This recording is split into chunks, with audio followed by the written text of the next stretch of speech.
here for the party. Trust me, we just getting started. The sound, the vibe, I feel so alive. I'm only here for the party. Trust me, we just getting started. Hello and welcome back to the David67 Celtic News YouTube channel. Today's video, as you can see from the introduction sequence, is a video about the Celtic girls side, the Celtic women's side, and so if you don't follow the girls, this video may not be for you. There will be a video regarding the men's team either later today or more likely Tuesday morning. And of course, there is the post-match review of Celtic's 5-1 win over Kilmarnock that's put us on the verge of the SP title. That was uploaded on Sunday for viewing there. So, cracking on with the video for the Celtic girls. They were in action again after yet another extended break. This time they were playing against Rangers women at Broadwood and Cumbernauld.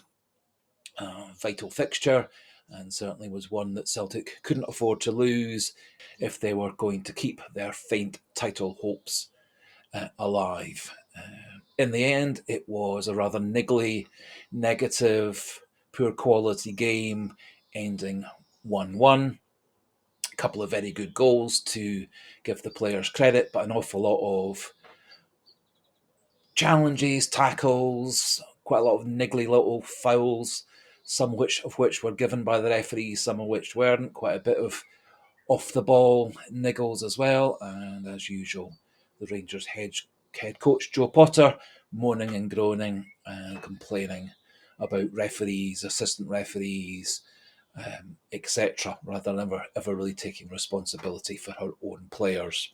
In today's video, we'll have a wee look at the goals, a few of the other incidents, the match stats, and we've also got video clips taken from BBC Alba's coverage of the two goals, and also at the end of the video we'll pop up the current table and the next couple of fixtures for the Celtic girls side and why their title hopes do remain just about alive, although it will take basically, I think, winning all of their remaining fixtures.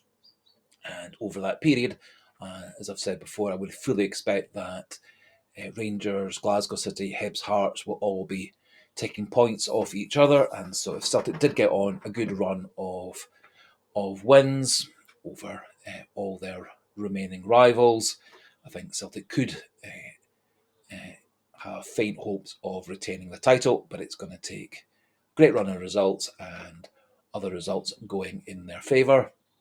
But with the relative strengths of all the other teams, I can fully see Hibs, Hearts, Rangers and Glasgow City all taking points off each other, whilst everybody, I think, will beat Motherwell comfortably home and away.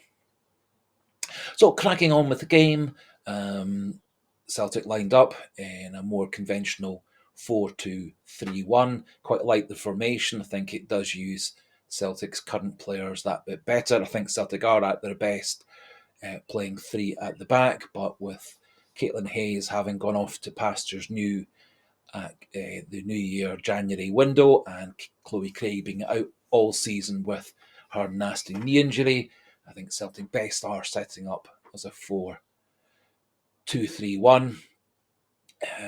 I would like really a bit more support for Saoirse Noonan up front. So a conventional 4-4-2 might also be a good formation for Celtic. However, nice to see Emma Lawton back at right back, which I think is where she's at her best. It allows her to get up and down the right wing, support in midfield and support in the final third, a bit like the way that Ailsa Johnston does for the men's side. Sadly, we don't really get very much purchase or progress or attacking ability down the left-hand side. Celia Barkley is a basically perfectly good defender. I don't think she's at her best at left-back, nor does she really have the ability, like Lawton, to push forward into the middle third or the final third. Momo Nakao, our Japanese player, did actually very well, battling in midfield alongside Shannon McGregor. More often than not, they gave as good as they got, especially in the second half. Lucy Ashworth-Clifford did get some progress down the left wing. Unfortunately, her lack of pace does mean that quite often her crosses and passes are blocked out, and she hasn't really got the attacking pace to be a major threat down the left-hand side. Kitlefarsky, good work down the right-hand side, quite a lot of good runs. Maria McInerney, a bit more central. Did get involved from time to time, but not really much of an attacking threat or ball winner in midfield. Sushanen tried very hard up front. Did have a few half chances, which unfortunately she was unable to convert this time. Looking at the goals, Celtic will be very disappointed with their defending. They were under a bit of pressure from Rangers right from the kickoff. Celtic did find it quite difficult to clear their lines. A few clearances from the back four, going into midfield and coming straight back, and it was that sort of clearance coming straight back that led to Rangers' goal. They got down the left wing. Not terribly good ball into the box, was poorly cleared by Kelly Clark. Straight to Howitt on the edge of the box, and Howitt hit a brilliant shot into the top left-hand corner, giving Kelsey Docherty no real chance. Rest of the first half was, say, rather niggly, rather negative. Couple of half chances for Saoirse, couple of saves for Kelsey Docherty, but no real goal-threatening opportunities. In the second half, Celtic very much got more and more into the game. Rangers, it looked like getting a wee bit tired. They seemed to be lacking ideas and started to do quite a few niggly fouls, bit of time wasting, getting in the way of Celtic's quick throw-ins and quick free kicks. Not that Celtic got terribly many free kicks out of the young referee yesterday afternoon. And nice bit of ball winning and passing by Momo Nakau found Natalie Ross in the middle of the pitch. Lovely ball by Natalie Ross in behind the Rangers left-sided defenders. Emma Lawton running on well to it, crossing the ball, pinpoint back to Amy Gallacher, who was in the middle of the box, and she hit the ball strongly past the Rangers goalkeeper, giving her no chance. After that point, the last 20 minutes or so, Celtic were the better side, had a few half chances, a couple of crosses into the box from free kicks by Lucy Ashworth-Clifford. Unfortunately, didn't quite find any Celtic players in the air in the box, and Rangers were able to clear on both occasions. And in the end, a 1-1 draw, probably on the balance of play a fair result, although Celtic, having got themselves back into the game at 1-1, probably did deserve just to have that wee bit of luck, a wee deflection or a wee ball bouncing or in the box going Celtic's way. However, that didn't happen.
Looking at the stats, pretty even for possession. Celtic 49%, Rangers 51%. Rangers had a bit more shots on goal. That was 12-5. 4 on targets for Rangers, 2 for Celtic. 1 blocked for each team. Kelsey Doherty made 3 saves for Celtic. Jenna Fife for Rangers made 1 save. Corners were 3-2 in favour of Celtic. And the off targets were 4 for Rangers, 2 for Celtic. So Celtic had a good share of the ball, not really able to create as many chances as they probably would have liked. Did get a few bits of pressure from corners and free kicks, but were unable to convert any of those chances from dead ball situations. However, happily, Amy Gallacher did score an equaliser, which does keep Celtic's faint title hopes still alive. Slight surprise with Hearts beating Hibs away from home. Glasgow City won comfortably against Motherwell, and so the current table has, after 25 games for all the teams, Glasgow City are on top with 60 points, goal difference of 84. Hibs are second, also on 60 points, goal difference of 60. Rangers in third, 59 points, goal difference plus 106, followed by Celtic on 52, plus 64 goal difference. Hearts in fifth, plus 58 goal difference and also 52 points, and Motherwell 32 points and minus 10. And Celtic's next game is on Wednesday evening, 8 o'clock kickoff against Hibs. That will be at New Douglas Park in Hamilton, and at the same time, Glasgow City are taking on Rangers. Celtic's next game after that will be away from home against Motherwell on the Sunday. That's going to be a 4 o'clock in the afternoon kickoff, and at the same time on the Sunday afternoon, Hibs will be playing Rangers and Hearts will be playing Glasgow City. So, as I said, faint title hopes. I think Celtic need to win all their last games, as you can see from those games on Wednesday and Sunday, with Rangers playing Glasgow City, and then Rangers then playing Hibs, and then Glasgow City playing Hearts. If all those games were to be draws, Celtic then would be much closer at the top, and the top 5 teams would all concertina together. Celtic then would have the advantage of having Rangers at home, and Hearts at home and Motherwell at home in the final 5 fixtures, and so winning all the games from here does give Celtic that small chance of retaining the title. It would say it's a small chance, but at the moment, with the draw against Rangers on Sunday, it does keep things just about alive. That just about finishes off this video about the Celtic girls team, updating on yesterday's draw. We'll be doing another video about the girls most likely on Thursday morning after their game against Hibs the previous evening. For those not yet subscribed to the channel, please do click that subscriber button. Just 1 or 2 new subscribers every day does make me so happy. So please do click that subscriber button if you're not yet subscribed, and do feel free to pop your own thoughts regarding the Celtic girls side into the comment section, keeping things, if we can, pleasant, polite, and respectful. And so until the next video, goodbye and hail, hail.